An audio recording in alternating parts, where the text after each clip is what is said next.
Hi friends and friendly subscribers, welcome back to my channel. This is Inner Hill Tarot, and today we're going to unbox, silent flip through, and personal take this beautiful The Way of the Horse Oracle by Linda Kohanov.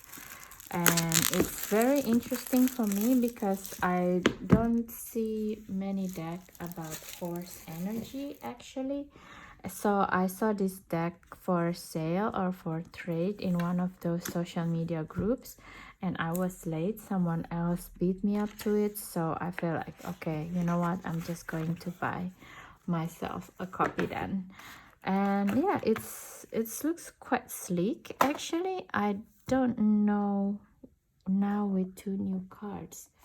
So basically this is not the first edition then. Okay, it was supposed to be 42, so now it's 44 and it's printed in China. You know, I feel that if all of these mass market decks would be printed in the United States or Mexico for the US market, and in Europe it's probably you can make it in Romania or in Italy, something like this. I know it can be a little bit slightly higher price, but then wouldn't it be like helping the economy of the Western world, and on top of that reducing the amount of fake counterfeited deck? I don't know, but it seems like nobody interested in doing that. And people kept talking about the fake deck like it's no tomorrow, you know. It's just very interesting for me.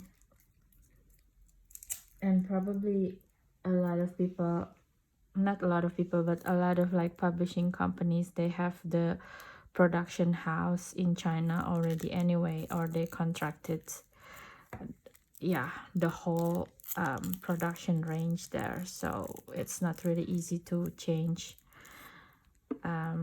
production line for sure, but at the same time, come on, you know, this problem with the fake counterfeited deck become quite annoying by the day.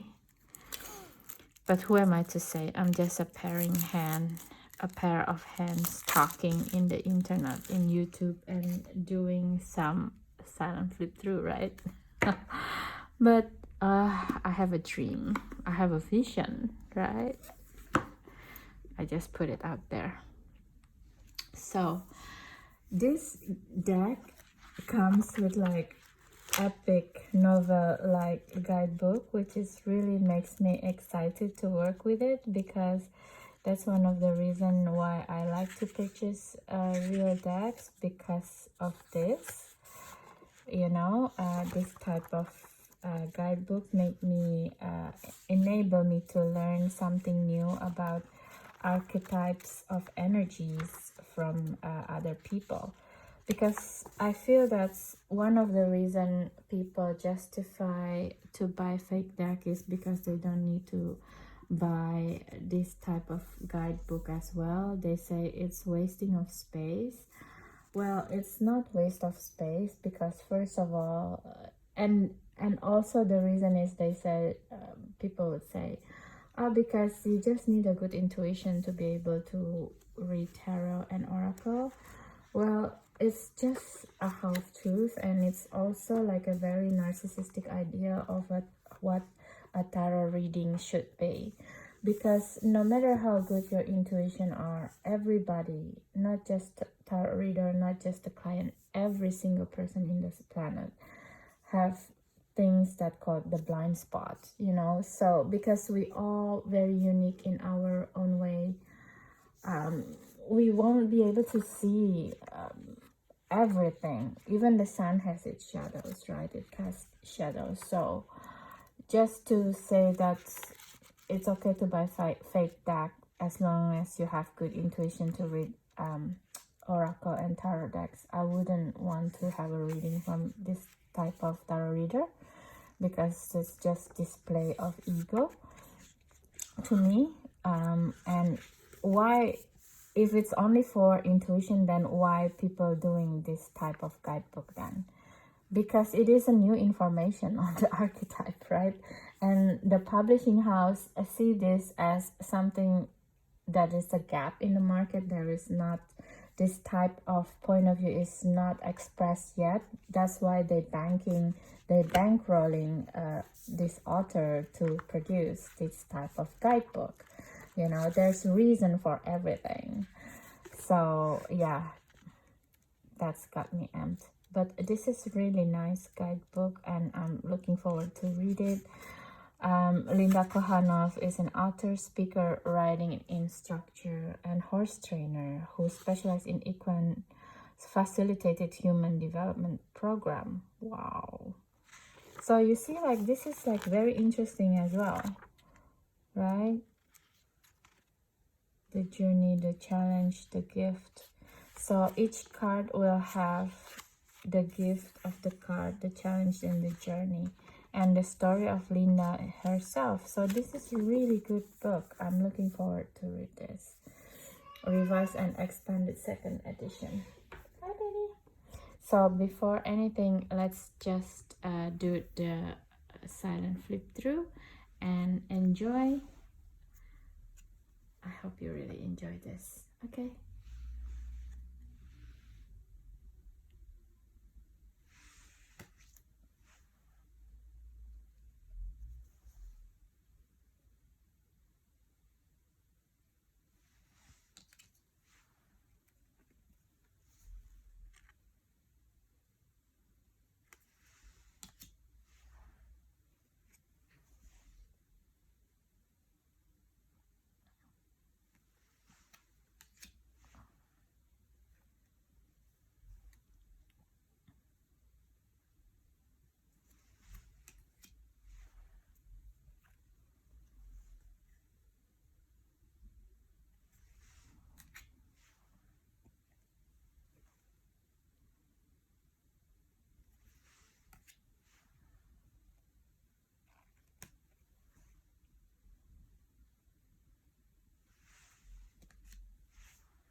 I love the back of the cards. It's really this year, the year of the Chariot.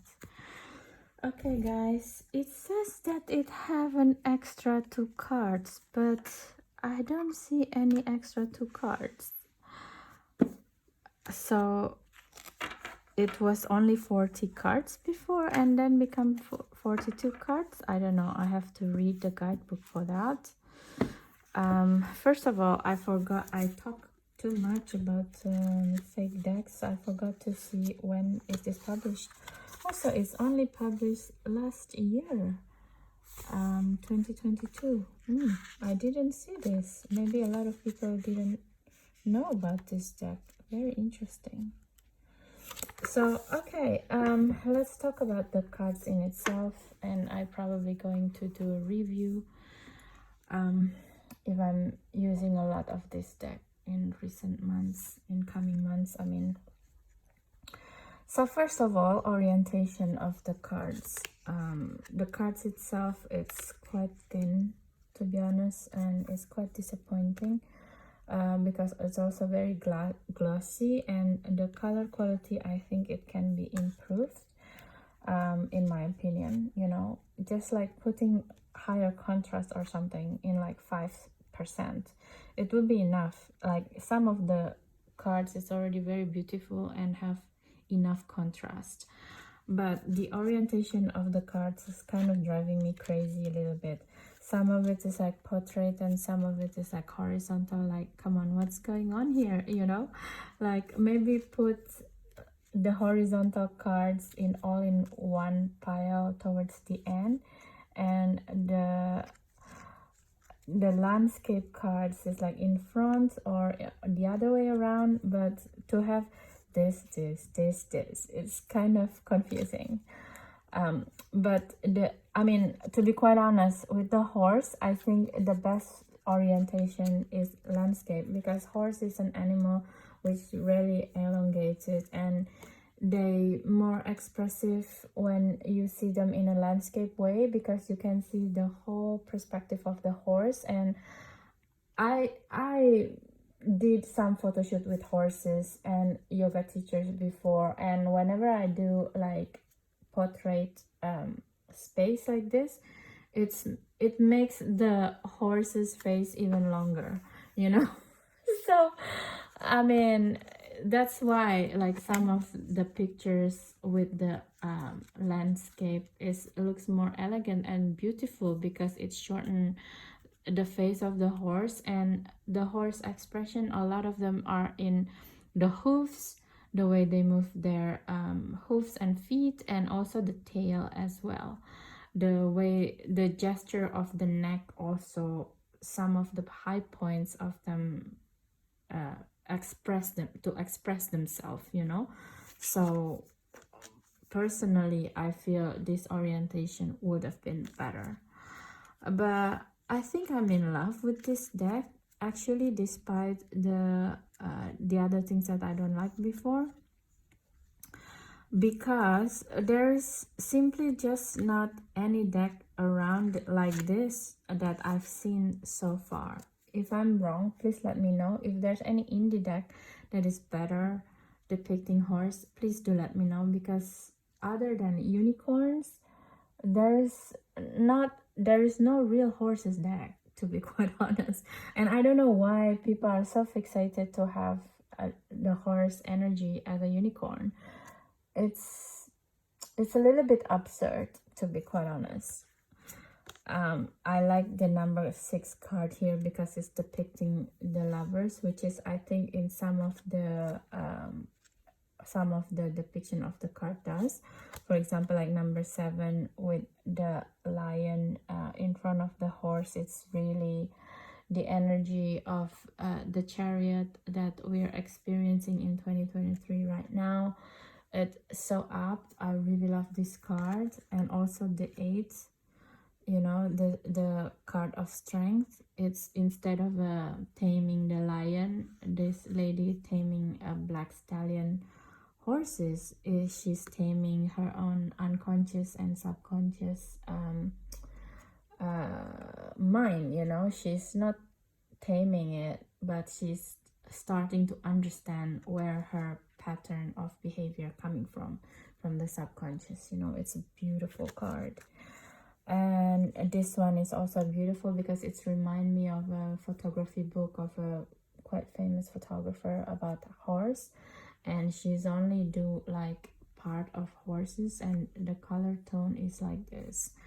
And so I wish that this deck has been printed in a better quality cardstock and it's not glossy. It would have been better, in my opinion, to see this deck through. And I think that is also one of the reason why this deck is not used a lot, because people are probably like, oh my god, this kind of cardstock, and it make people don't want to go into it more, you know, and the orientation is really driving me crazy.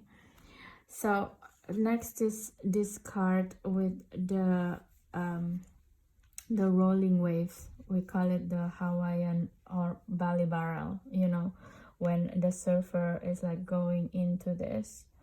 And in Chinese mythology, this type of energy with the horse here is the calling of the Ma Dao Zhen Kong.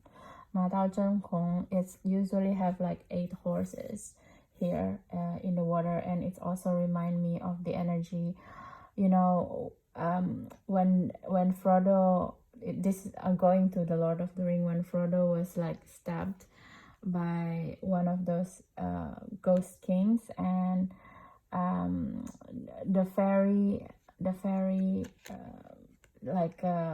running with the horse, and she start doing the spell for the horses to make sure that the demon kings cannot cross. And this is how I feel as well. Yeah, it's kind of remind me of that.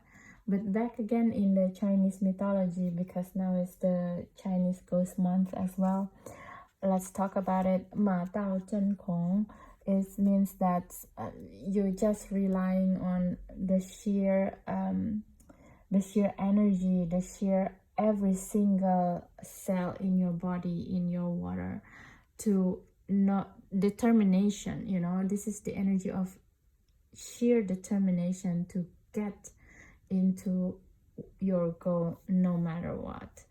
And the energy of the horse in here, it's not like in the tarot, you know, like 2 horses. It has to be 8, because 8 is like the number of manifestation, right? So it manifests with sheer determination, with the power of the rolling waves like this. I remember this because one of my paternal grandfather have this type of a painting of this 8 horse and 8 horses, and it's always kind of like feels magical to me. And then after the health of my grandparents deteriorating, and they gone, my uncle who lived with them decided to scrap this painting and change it into Christian paintings, triptych, and it's kind of made me sad because it's like, oh yeah, that's another one of our Chinese culture being scrapped, kind of thing. Yeah, it's quite sad. But yeah, like, let's moving on. Number 16 in here is kind of remind me of a deck from the Native American culture in America. It feels like it, and there's a star. And I got a news from somewhere, I forgot now. Someone said to me, even animal have like this kind of star in their forehead. That means that they can see ghosts, really, and they can actually understand higher power being there more than other animal. I don't know. Please let me know if you heard about this as well in the comments. That would be interesting. So yeah, again, orientation. But some of the pictures are, you know, like, that's why I actually don't mind, you know, the orientation being both, but just pick like one set of it, like the front, the first 20, it's all horizontal, the last 20 is all portrait, something like that. And like I said, if you see in this both picture, if you see the horizontal one compared to the portrait one is more expressive in a way, even though the horizontal one, even though the horizontal or vertical, horizontal, right? Okay, the vertical or portrait ones is like also beautiful, but I feel that this one is more calming horse energy for some reason. It's more coming through. And yeah, basically I'm in love with this deck, and I think it's a good decision not to put unicorn in this deck at all, but actually and put like a real horse energy, like the stallion here. Sorry, excuse me. There's actually several stallion energy here. This is such a beautiful card, you know, with the energy of the stallion to the moon. It's very Native American feeling to me. So beautiful. The 5 horse, but yeah, they still put a little bit of energy of like deity, something like that. This is Chiron and Sagittarius. And I actually don't know who this is. Who is this? I will read later. And they also include Pegasus. I'm glad they include Pegasus, you know, because it's quite underrated archetype energy as well. I seldom see his energy in many decks. Most of the time they always put unicorns with wings, but unicorn with wings is not Pegasus, you know. I don't think Pegasus have the unicorn tusk. So yeah, it's a different animal, different energy altogether, I feel. And so let's see, what is number 35?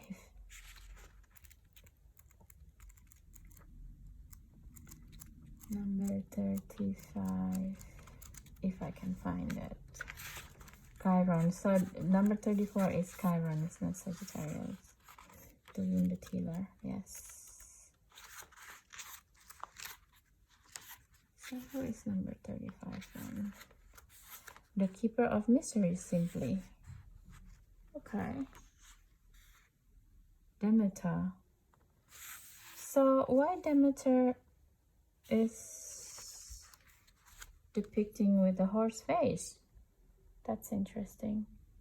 That would be something that I'm going to read. You see, if you have a real guidebook, you know more of things.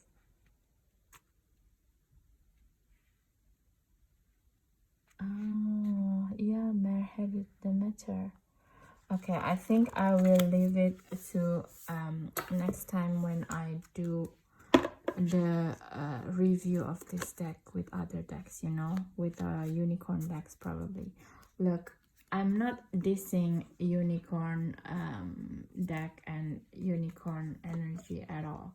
It's just to me that I feel in the process of liking unicorn energy and glorifying it, we kind of forgot the real horse, the 3D horse. And I'm really happy to see this deck celebrating it, and I'm going to work with it more and do review in few months, not that long, I promise. Okay, so that's it for today, my friends and friendly subscribers. I hope you like this unboxing video. If you do, please don't forget to subscribe, share and comments, because that's the only way for you to be able to help me keep it forward, this channel, and keep making contents like this if you like it. Okay, I'm so happy to see so many people subscribing every week and comments and sharing it, because that is an affirmation that I'm doing something that helpful for other people, as much as you helping me as well in my tarot journey. Okay, so have a good day and night anytime you watch this video, and see you in the next video. Bye bye.